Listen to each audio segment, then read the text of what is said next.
I'm Melanie Johnson, and I thought I'd seen everything in 15 years of appraising antiques. Then this trophy walked into my life and turned everything upside down. The brass gleamed under my desk lamp, but something felt off. Most sailing trophies from the 1940s were straightforward. Names, dates, club insignias. This one had symbols I'd never seen before. Intertwined anchors forming a heart shape. A compass rose with 8 points instead of the standard 4. My magnifying glass revealed tiny engravings that looked almost like a secret code. "This is beautiful work," I muttered, running my fingers along the base. The weight felt substantial, real, not a reproduction. That's when she burst through my office door like a summer storm. "That trophy doesn't belong here." I looked up to see a woman with rich brunette hair pulled back in a practical ponytail, her brown eyes blazing with determination. She wore a crisp white sailing jacket over dark jeans, and moved with the confident stride of someone used to commanding a crew. "Excuse me?" "Jamie Phillips, Chattanooga Sailing Club. That trophy was stolen from our clubhouse 40 years ago." I set down my magnifying glass carefully. "Ma'am, this piece came through proper auction channels. If you have documentation proving ownership." "Documentation?" She stepped closer, her voice rising. "My great-aunt's name is engraved right there on the base. Sarah Phillips, 1947 regatta champion." I turned the trophy, finding the inscription she mentioned. Sarah Phillips. The engraving was definitely period correct. "This doesn't prove theft," I said, though something in her passion made me want to listen. "Items get separated from their original owners through many legitimate means." "Legitimate?" Jamie's laugh held no humor. "Someone broke into our clubhouse in 1982 and took several trophies. This was the most valuable one. We filed police reports." She pulled out her phone, scrolling through photos. "Here's a picture from our trophy case, dated 1980. See the empty spot? That's where this belongs." I studied her evidence, noticing how her hands trembled slightly with emotion. This wasn't about money, this was personal. "Why didn't you claim it sooner?" "Because I just became club chairwoman last month. I was going through old records, trying to solve mysteries like this one." She paused, her intensity softening slightly. "Look, I know you're just doing your job, but this trophy means everything to our club's history." Something about her conviction stirred something unexpected in me. The way she fought for what mattered to her, the fire in her eyes when she talked about preserving history. I found myself studying her face as much as her evidence. "I'll need to verify your claims," I said finally, "but I'm willing to investigate." Her whole posture relaxed. "Really?" "Really. But if this goes to auction and you're wrong..." "I'm not wrong." She extended her hand. "Thank you for listening." When our hands touched, I felt something I hadn't experienced in years. A spark of connection that had nothing to do with antiques or auctions. "I'm Melanie," I said, holding her handshake longer than necessary. "Jamie." Her smile transformed her entire face, and I promise you, this is just the beginning of the story. 3 days later, I drove to Chickamauga Lake with a folder full of research and way too many butterflies in my stomach. The Chattanooga Sailing Club sat right on the water, its white buildings gleaming in the afternoon sun. Jamie stood on the dock wearing khaki shorts and a navy polo, her hair catching the breeze. She looked completely at home here, like she belonged to the water itself. "Find anything interesting?" she called out as I approached. "Your story checks out. The police report from 1982 matches perfectly."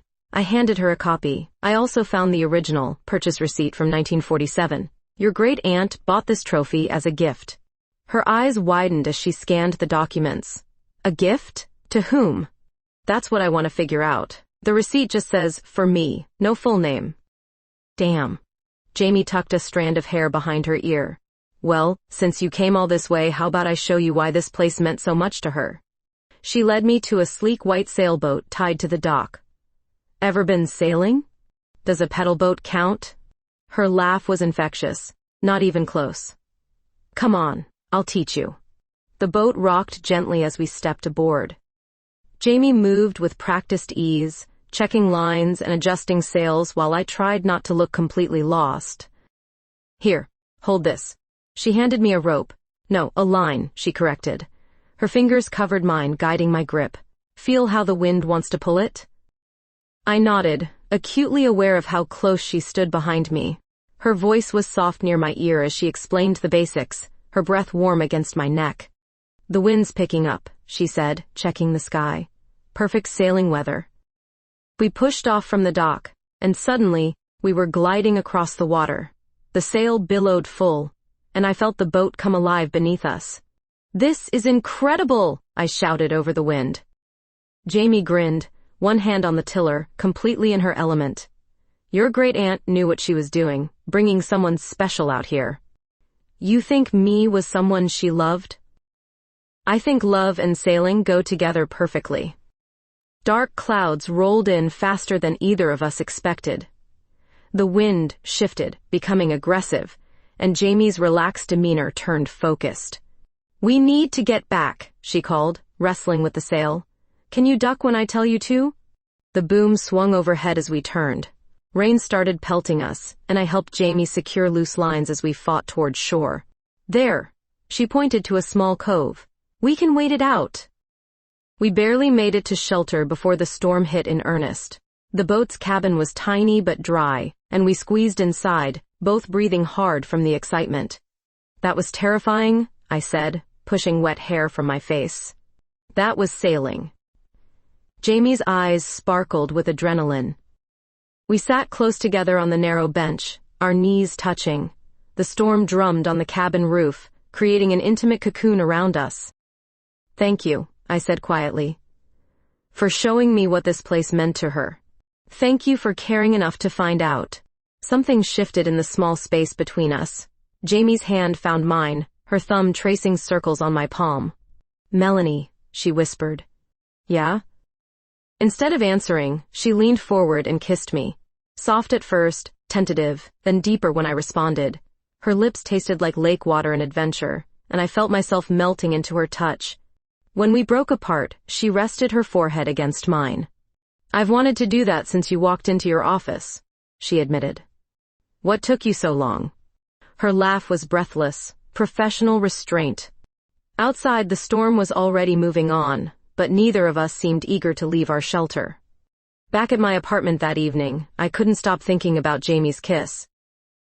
I spread the trophy's documentation across my dining table, but my mind kept wandering to the way she'd looked at me in that tiny cabin. The trophy sat in the center of it all, its mysterious symbols seeming to mock my professional focus. I picked it up again, examining the base more carefully under my desk lamp. The weight distribution felt odd, heavier on one side. "Come on," I muttered, running my fingers along every edge and seam. "What are you hiding?" That's when I felt it. A slight depression in the decorative scrollwork. I pressed harder and heard a tiny click. A section of the base slid open, revealing a hidden compartment. My heart raced as I carefully extracted a small bundle of letters tied with faded blue ribbon. The paper was yellowed with age, the ink brown. The top envelope was addressed to my dearest me in elegant script. I called Jamie immediately. "You found what?" Her voice cracked with excitement. "Love letters. From 1947. "Jamie, I think we just discovered something incredible." She arrived 20 minutes later, still in her sailing clothes, her hair damp from a quick shower. We sat side by side at my table, the letters spread between us like precious artifacts. "Listen to this," I said, reading from the first letter. "My darling Margaret, today's regatta victory means nothing without you there to share it. The trophy will remind me always of the moment I knew I loved you." Jamie's eyes widened. Margaret Elizabeth me. Sarah was writing to someone named Margaret Elizabeth. They were lovers. We read through the letters together, piecing together a hidden love story. Sarah and Margaret had been partners in secret, using the sailing club as their meeting place when society wouldn't accept their love. "This is beautiful," Jamie whispered, reading over my shoulder. "And heartbreaking. They had to hide everything." Her hand found mine on the table, our fingers intertwining naturally. The parallels weren't lost on either of us. Two women, decades apart, finding love through the same trophy, the same sailing club. "Jamie," I started, but she turned to face me, her brown eyes reflecting the lamplight. "I know," she said softly. I feel it too. This time, when she kissed me, there was no storm to interrupt us. Her lips were warm and sure, and I lost myself in the taste of her, the way her hands tangled in my hair. We moved from the dining room to my bedroom without breaking apart, letters scattered in our wake. She was gentle at first, her touches reverent as she explored the curve of my neck, the sensitive spot behind my ear. I pulled her closer, wanting more contact, more of the electricity that sparked between us. Our clothes became obstacles quickly discarded, and when her skin met mine fully, I gasped at the intensity of connection. She whispered my name against my throat as we moved together, her hands mapping my body like she was memorizing every detail. The way she looked at me with wonder and desire and something deeper made me feel like the most precious thing in her world. Afterwards, we lay entwined, breathing hard, her head on my chest as moonlight painted patterns across our skin. The letters, she murmured eventually. They'll still be there in the morning. She lifted her head to meet my gaze. What are we doing, Melanie? Honestly, I have no idea. But I don't want to stop.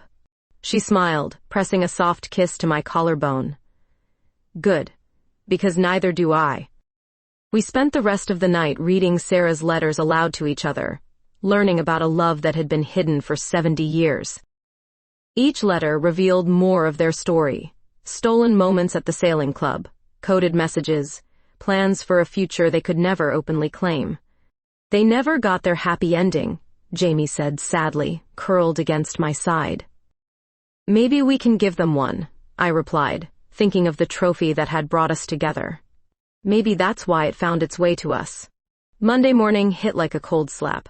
My boss, Richard, called me into his office before I'd even finished my coffee. The Phillips Trophy needs to go to auction this week, he said, not looking up from his computer. We've got buyers lined up. Richard, there's been a development. The sailing club has legitimate ownership claims. Claims? His eyes narrowed. Melanie, we've invested significant resources in this piece. Our reputation depends on following through. But the historical significance is irrelevant if we can't pay our bills. He leaned back in his chair. I need that trophy cataloged and ready for Thursday's auction, no exceptions. I felt my stomach drop. And if I refuse? Then perhaps you need to reconsider your priorities here. The threat hung in the air like smoke. 15 years with this company, and he was willing to throw it away over one piece. I called Jamie from my car during lunch, my hands shaking as I dialed. They're forcing the auction, I said without preamble. What? But the letters, the evidence, doesn't matter. Richard says business is business. Silence stretched between us. Then Jamie's voice tight with anger. So that's it? You're just going to let them sell it? Jamie, I could lose my job. And I could lose the last piece of my great-aunt's legacy. The hurt in her voice cut deeper than Richard's threat.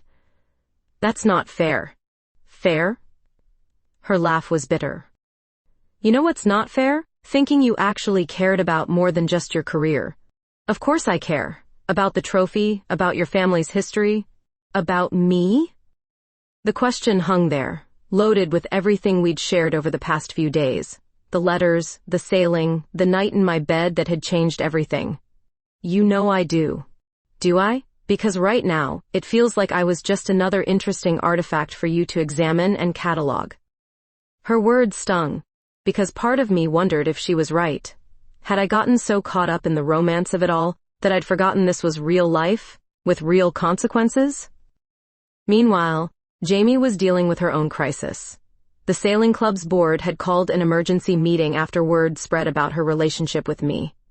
You're compromising the club's position, board member Harrison complained. How can we trust your judgment about the trophy when you're personally involved with their appraiser? Jamie stood at the head of the conference table, her sailing jacket crisp despite the turmoil. My personal life has nothing to do with our legitimate claim. Everything has to do with everything when litigation might be involved, another member chimed in. We need leadership that's thinking clearly. I am thinking clearly, Jamie shot back. Clearer than I have in years. But doubt crept in as the meeting dragged on.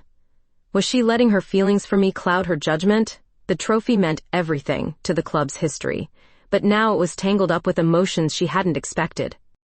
That evening, We met at the sailing club's dock, both of us emotionally drained.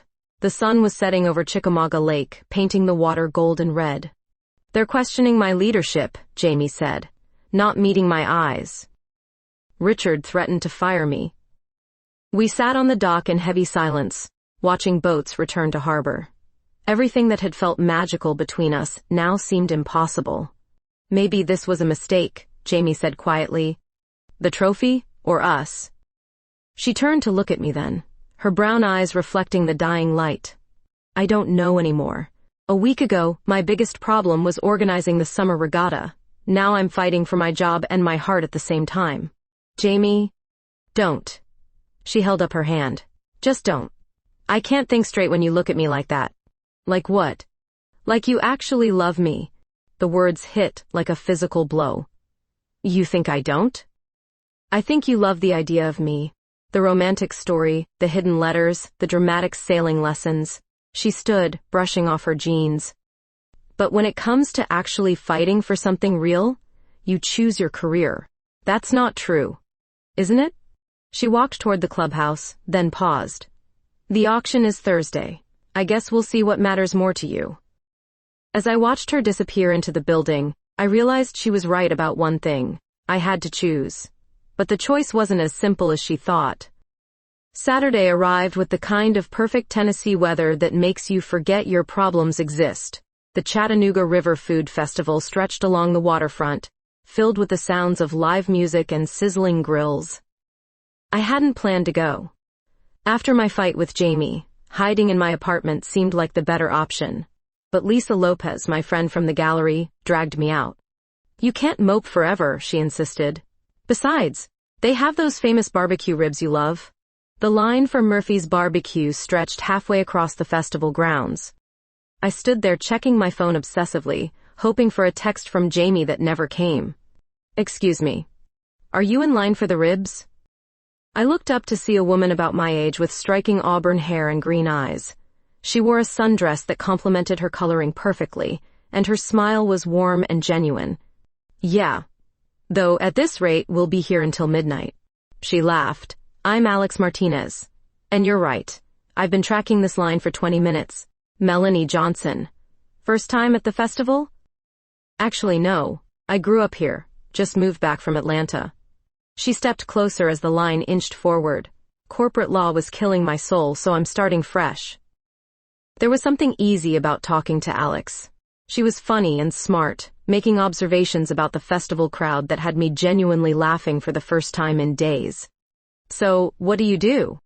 she asked, as we finally approached the food truck. "I appraise antiques. Though my job security is a bit questionable at the moment." "Ah, one of those weeks." She touched my arm sympathetically.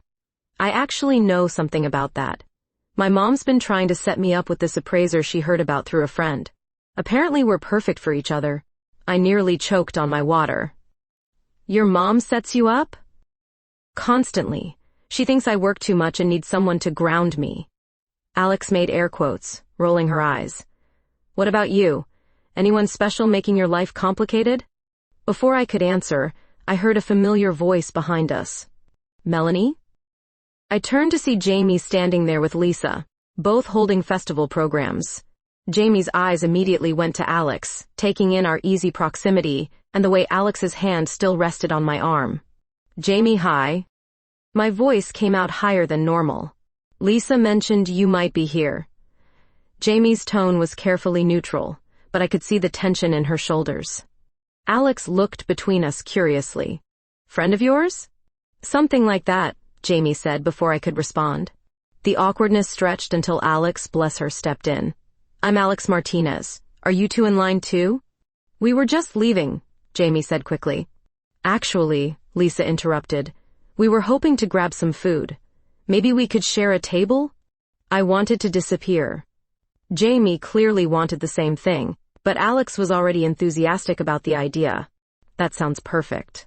Melanie was just telling me about her antique work." Jamie's eyebrows rose. "Was she?" We found a picnic table under the shade trees, Alex and I on one side, Jamie and Lisa on the other. The conversation felt like navigating a minefield. "So, how do you two know each other?" Alex asked innocently. Professional matter, Jamie said at the same time I said, it's complicated. Alex's smile turned knowing. Ah, one of those professional matters. Lisa tried to change the subject, asking Alex about her move from Atlanta, but I could feel Jamie's eyes on me every time Alex leaned closer or laughed at something I said. I should mention, Alex said during a lull, my mother would absolutely love you, Melanie. She's been insisting I need to meet this appraiser friend of hers knows. Small world, right? The pieces clicked into place. Alex's mother was trying to set her up with me. The universe's sense of humor was apparently infinite. Very small, Jamie muttered. Alex's phone buzzed. Speaking of my mother, she answered with a bright, hey mom, guess what? I think I found your mystery appraiser. I watched Jamie's face change as she listened to Alex's side of the conversation. When Alex hung up, she was beaming. Confirmed. You're definitely the woman my mom wanted me to meet. She got your name from Patricia Johnson. Any relation? My mother. The words came out strangled.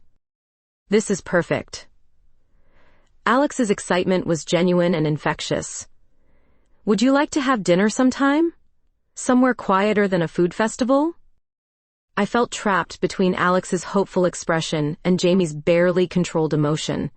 Lisa looked like she wanted to crawl under the table. I started, but Jamie stood abruptly. I need to go.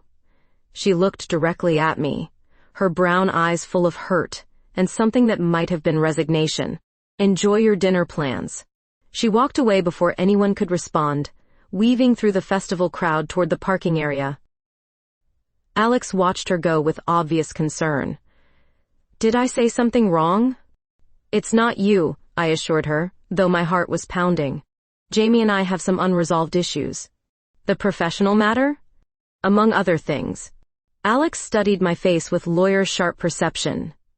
You're in love with her. It wasn't a question. I nodded miserably. Then what are you doing here with me? Making a complete mess of everything apparently. Alex's understanding smile made me feel even worse about the situation. You should go after her. She doesn't want to see me. Are you sure about that? Alex gathered her purse. Look, Melanie, you seem wonderful, but I'm not interested in being someone's consolation prize. I watched her walk away, then turned to Lisa. I'm an idiot. Complete idiot, she agreed cheerfully. But a fixable one. Jamie went toward the marina. I found Jamie sitting alone on the dock where we'd first kissed, her legs dangling over the edge. The late afternoon sun turned her hair golden brown, and she looked so beautiful it made my chest ache. Mind if I sit? She shrugged without looking at me. Free country. Alex asked me to dinner. Congratulations. She seems perfect for you. Stable career, no complicated family history, probably doesn't threaten your job security. I said no. That got her attention. Jamie turned to face me, her brown eyes searching. Why? Because she's not you. Melanie? Her voice held warning and hope in equal measure. I know I screwed up. I let Richard intimidate me, let my fear make decisions for me. I pulled my phone from my purse, but I did something else too. I showed her the email I'd sent that morning. I quit. Her eyes widened as she read. You quit your job? Effective immediately. Richard can take his auction and shove it. But your career, your reputation, will survive. What wouldn't survive is losing you. I touched her hand tentatively. If it's not too late. Jamie stared at our joined hands. The board meeting is Monday. They might vote to remove me as chairwoman. Then we'll face it together. Together? She finally met my eyes. What does that mean exactly? It means I'm tired of being careful. Tired of letting other people's expectations control my life. I brought her hand to my lips, pressing a soft kiss to her knuckles. It means I love you, Jamie Phillips, and I want to fight for us. The transformation in her expression was worth every risk I'd taken. You love me? Completely. Terrifyingly. The kind of love that makes you quit your job and tell your mother's matchmaking friend that her daughter is lovely, but you're hopelessly gone for someone else. Jamie laughed, the sound bright and free. You told Alex that? More or less. She leaned closer, her hand cupping my face. I love you too, even when you're being an impossible coward. Former coward, I corrected, just before she kissed me. This kiss was different from our first. No storm, no shelter, just choice. The choice to be here, to be together, to stop running from what we felt. Your place or mine, she whispered against my lips. Yours. I want to see where you live. Jamie's townhouse reflected her perfectly. Clean lines, nautical touches, windows that let in maximum light. But I barely noticed the decor before she was kissing me again, her hands tangling in my hair as she backed me toward the stairs. We made it halfway to her bedroom before she pressed me against the wall, her mouth hot on my neck. I pulled her closer, needing more contact, more proof this was real. We shed clothes on the way up the stairs, leaving a trail of fabric and inhibition behind us. In her bedroom, she was tender and fierce by turns, her hands reverent as they explored my body, her mouth following paths that made me gasp her name. When she looked up at me from between my thighs, her eyes dark with desire, I felt myself shatter around her touch. Later, I returned the favor, mapping every sensitive spot until she arched beneath me, my name a prayer on her lips. We moved together with desperate need, making up for lost time and missed chances, until we collapsed in a tangle of satisfaction. Afterwards, we lay wrapped around each other, the evening light fading outside her windows. What happens now? She asked, tracing patterns on my bare shoulder. Now we figure it out as we go. I pressed a kiss to the top of her head, starting with that board meeting. They might fire me. We'll start our own sailing club, with blackjack and trophy cases full of love letters. She laughed, the vibration rumbling through her chest. That's a terrible business plan. Good thing I'm unemployed. I have time to work on it. About that, are you sure? Quitting was a big step. I tilted her chin up so I could see her eyes. The biggest step I've ever taken. And I'd do it again, in a heartbeat. Sunday morning found us sprawled across Jamie's living room floor, surrounded by photocopies of Sarah's letters, genealogy websites open on our laptops, and empty coffee cups. Look at this, I said, pointing to my laptop screen. Sarah Phillips, born 1921, never married. But here's the interesting part. She left her entire estate to someone named Margaret Elizabeth Carson in 1987. Jamie looked up from the letter she was reading. Margaret Elizabeth, our M.E. Gets better. Margaret Carson lived at 1247 Riverside Drive from 1945 until her death in 1989. That's 3 blocks from your sailing club. They were neighbors? I kept scrolling through public records. More than neighbors. Margaret Carson was listed as Sarah's companion in several newspaper society columns from the 1950s and 60s. They traveled together, hosted parties together. They lived together. Jamie's voice was filled with wonder. For 40 years, we stared at each other across the paperwork, the magnitude of the discovery settling in. Jamie, your great-aunt wasn't just hiding a romance. She had a life partner, a 40-year relationship that nobody talks about because nobody knew what to call it back then. Jamie picked up another letter, her voice thick with emotion. Listen to this one, from 1963. My darling M, 20 years ago I thought loving you was impossible. Now I cannot imagine any other way to live. I moved to sit beside her on the floor. They got their happy ending after all. But why don't we have any family stories about Margaret? Why isn't she mentioned in any of the sailing club histories? Because society erased her. I pulled up another website.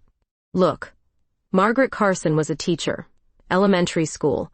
In the 1940s and 50s, even a rumor about her personal life could have ended her career. Jamie's eyes filled with tears. So they hid. For 40 years they hid. Until now. I took her hand.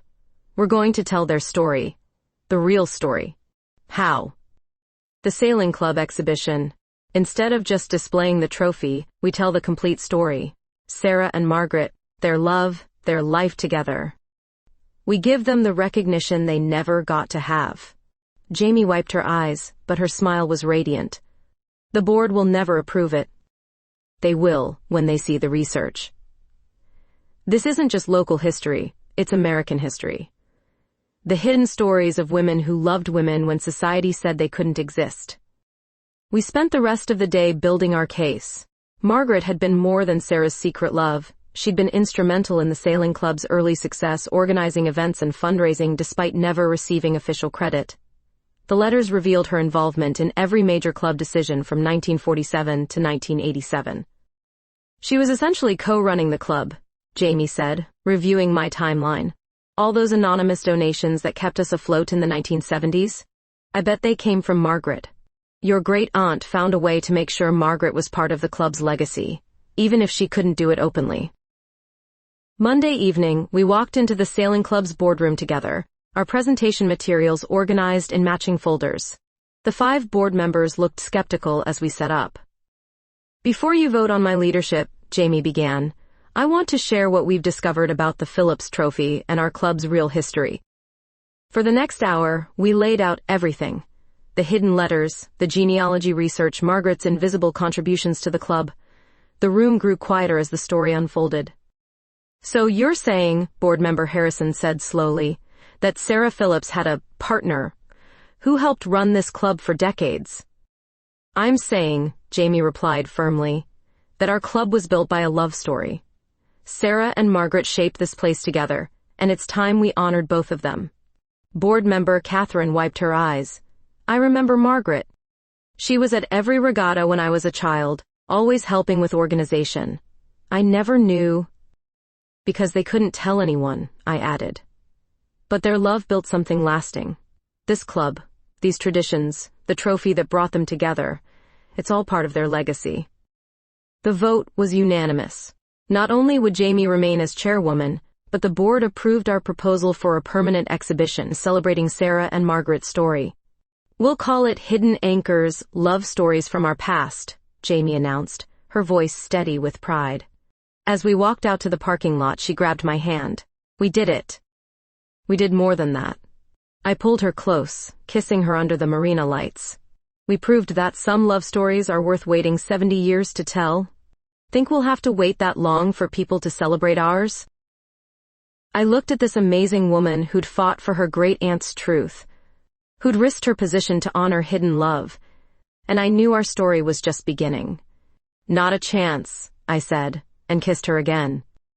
3 months after the board meeting, I stood in my new office overlooking Chickamauga Lake, watching sailboats catch the morning breeze. The sign on my door read Johnson Maritime Heritage Consulting, my own business, built on the foundation of Sarah and Margaret's story. Package for you, Jamie called from the reception area we shared. The sailing club had given us space in their renovated building, and Jamie split her time between chairwoman duties and helping with my research projects. Inside the package was our first major commission. A maritime museum in Savannah wanted help authenticating a collection of 19th century navigation instruments. Real work that would pay real bills. This is it, I said, showing Jamie the contract. We're actually doing this. We're doing a lot of things. She came around my desk, settling into my lap like it was the most natural thing in the world. Speaking of which, I have something to ask you. The serious tone in her voice made me pause. Good something or bad something? That depends on your answer. She pulled out her phone, showing me a sailing website. There's a maritime heritage conference in the Caribbean next month. They want us to present Sarah and Margaret's story. I looked at the conference details. St. John, Virgin Islands. A week of presentations, networking, and research opportunities. Jamie, this is incredible. Of course we should go. That's not the question. She took a breath. The question is, will you sail there with me? Sail? As in, across the ocean? As in, charter a boat in Miami and spend 10 days sailing through the Caribbean with me. Just us, the ocean, and whatever we discover along the way. The old me would have found a dozen reasons to say no. Too risky, too expensive, too far from the safety of land and routine. But the old me hadn't fallen in love with a woman who saw adventure as a daily requirement. When do we leave? Her smile could have powered the entire marina. Really? You're saying yes? I'm saying hell yes. But I want sailing lessons first, real ones. If I'm going to be your crew, I need to know what I'm doing. Deal. She kissed me quickly, then pulled back with a mischievous grin. Actually, there's one more thing. More? She stood, suddenly looking nervous. The conference organizers want to feature us as a couple. Not just professionally, personally. They want to highlight modern love stories that echo historical ones. I felt my heart skip. They want us to go public, officially? With our work, our relationship, everything. Jamie's hands twisted together. I know it's a big step, and if you're not ready... I stood too, reaching for her hands.